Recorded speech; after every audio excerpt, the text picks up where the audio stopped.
Bismillahirrahmanirrahim. Assalamualaikum warahmatullahi wabarakatuh.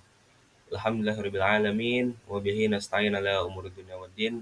Shalatu wassalamu ala asrofil anbiya'il mursalin wa ala alihi wa sahbihi ajmain. Amma ba'du. Yang saya hormati Ibu dosen, Ibu Fitrianah. Jadi saya di sini untuk mempresentasikan yaitu yang berjudul Al-Makkiyah dan Al-Madaniyah. Yang pertama itu latar belakang.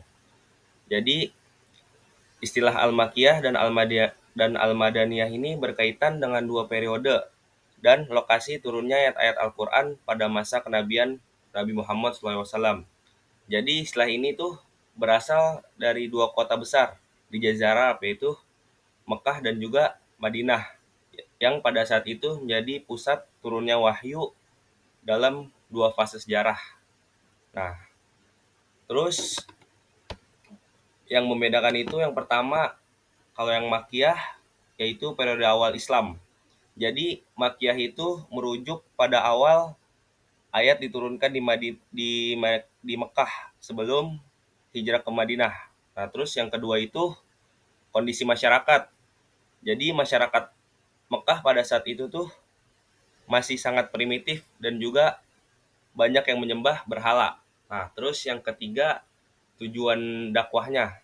Nah, tujuan dakwah ini yaitu untuk memperkenalkan Islam dan membangun fondasi iman. Nah, kalau yang Madinah itu yang pertama merujuk pada ayat-ayat yang diturunkan di Madinah pada saat sesudah Nabi hijrah dari Mekah ke Madinah. Terus yang kedua itu kembalinya masyarakat Madinah pada saat itu sudah lebih terbuka dan siap untuk menerima ajaran Islam. Terus yang ketiga itu tujuan dakwah. Jadi tujuannya itu untuk mengatur kehidupan masyarakat umat Islam pada saat itu.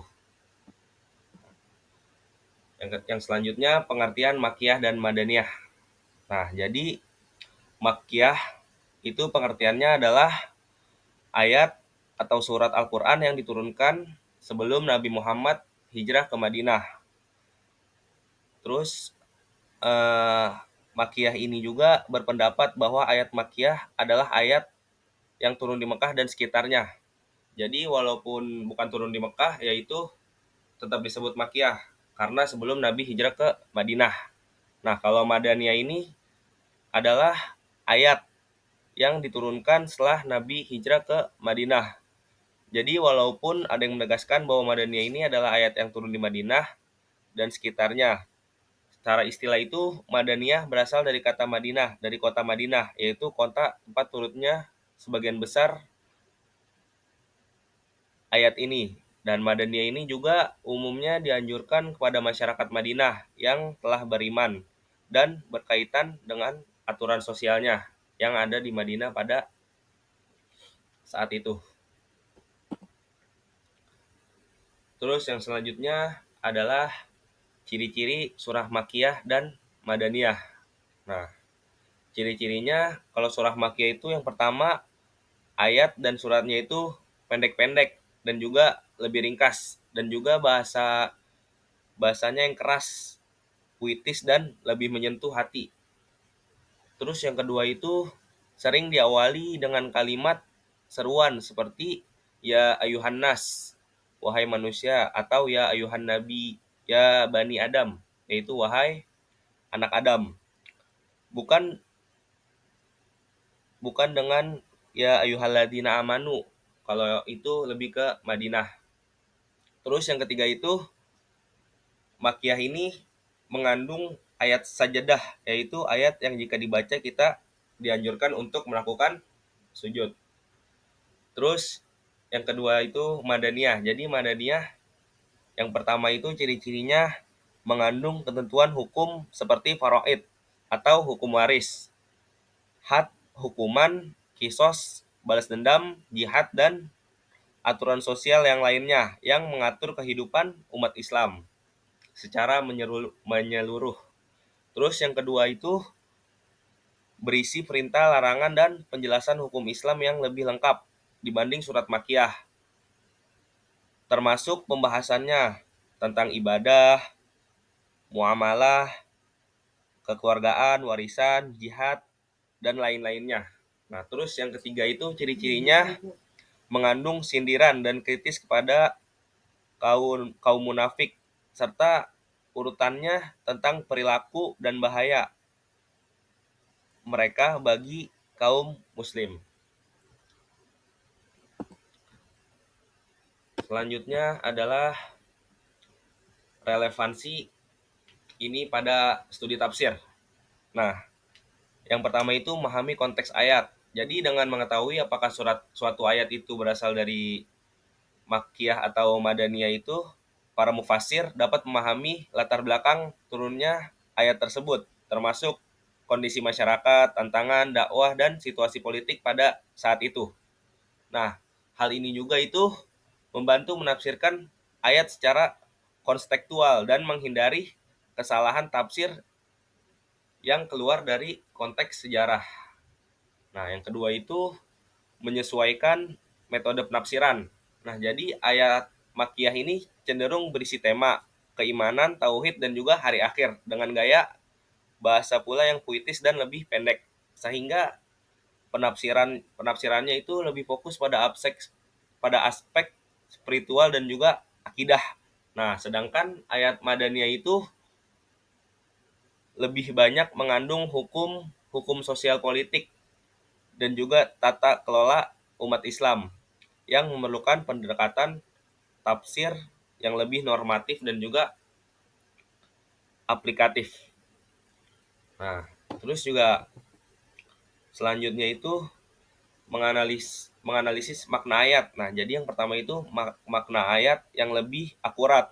Jadi dengan memahami Makkiyah dan Madaniyah ini, kita dapat menganalisis makna ayat-ayat dalam Al-Quran dengan lebih akurat.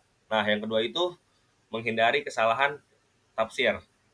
Jadi dengan mengetahui Makkiyah dan Madaniyah ini membantu menghindari kesalahan tafsir dengan mempertimbangkan konteks-konteks ayat tersebut. Nah, terus juga meningkatkan pemahaman Al-Quran. Jadi pemahamannya yang lebih mendalam. Makkiyah dan Madaniyah ini membantu untuk meningkatkan pemahaman Al-Quran dengan mempertimbangkan konteks dan makna ayat-ayat tersebut. Nah, terus juga aplikasi dalam kehidupan. Jadi dengan memahami Makkiyah dan Madaniyah ini, kita juga dapat mengaplikasikan ajaran Al-Quran dalam kehidupan sehari-hari agar kehidupan kita menjadi lebih baik. Nah, kesimpulannya ini yaitu ayat-ayat Makkiyah ini umumnya pendek dan bersifat argumentasi dan puitis dan juga mengandung tema tauhid, hari akhir dan juga kisah para nabi terdahulu. Nah, jadi ayat Makkiyah ini juga menjelaskan moral kepada umat manusia secara umum. Nah, ayat Makkiyah ini juga sering diawali dengan kata ya ayuhan nas dan ya bani Adam. Terus juga ayat Makkiyah ini juga mengandung ayat sajadah. Terus kalau ayat Madaniyah ini itu cenderung lebih panjang ayat-ayatnya dan juga berisi hukum sosial, ibadah, muamalah, jihad dan juga pengaturan dalam bermasyarakat agar masyarakat pada saat itu tidak nyeleweng dari ajaran Islam. Dan juga ayat Madaniyah ini diawali dengan kata ya dengan ayat yaitu ya ayyuhalladzina amanu. Sarannya, jadi saran yang pertama itu perlu pengembangan kajian dalam pendekatan yang baru. Nah, jadi sebaiknya penelitian Makkiyah dan Madaniyah ini tidak hanya terpaku pada 3 teori klasik, waktu, tempat, dan sasaran. Akan tetapi ini juga mengadopsi pendekatan kontemporer seperti yang ditawarkan oleh Nasir Hamid Abu Zaid, yaitu mengkategorikan berdasarkan realitas dan teks yang lebih kontekstual dan kritis. Nah, terus juga perlu penguatan metode ilmiah dalam studi tafsir. Jadi, penelitian ini harus didasarkan pada metode ilmiah yang tepat dan sistematis, seperti metode kualitatif dengan studi kepustakaan yang mendalam. Jadi agar hasil kajiannya itu lebih valid dan juga memberikan kontribusi dalam ilmu tafsir Al-Quran. Terus yang selanjutnya itu mengembangkan kajian dan karakteristik secara komprehensif. Nah, jadi mengembangkannya itu juga dengan agar dapat membantu para mufasir dalam meneliti dan memahami konteks wahyu secara lebih mendalam, termasuk penggunaannya,